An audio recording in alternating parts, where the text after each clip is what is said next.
قبل از اینکه وارد مباحث تخصصی تر از مالیات بشیم، تصمیم گرفتم یک برداشت به اصطلاح تعریف کلی از انواع مهم مالیات در آلمان رو براتون داشته باشم. شما شخصاً تا به حال چه برداشتی از مالیات دارید؟ آیا اصلاً این پرداخت‌های مالیاتی رو منصفانه می‌دونید؟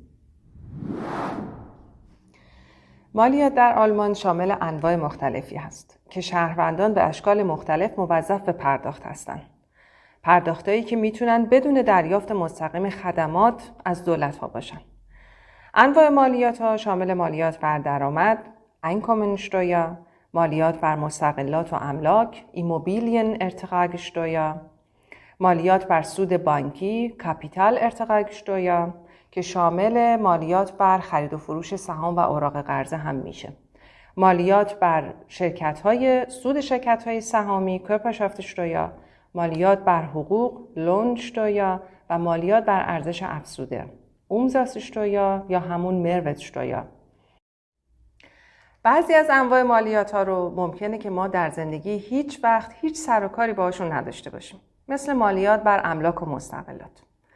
اما بعضیا صرف نظر از نوع زندگی و منبع درآمد موظف به پرداختشون هستیم، مثل Umsatzsteuer یا مالیات بر ارزش افزوده. تمام خریدهای روزانه ما شامل این مالیات میشن. در اینجا لازمه که بدونین بزرگترین منبع تامین بودجه دولت مالیات بر ارزش افزوده است.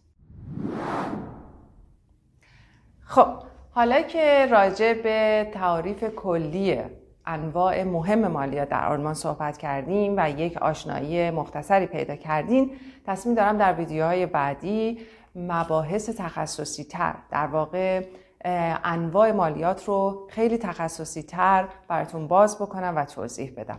لطفاً برای من بنویسین برای شما کدوم یکی از انواع مالیات جالبتر هست و دوست دارین راجع به کدوم از همه زودتر بدونین. ممنون.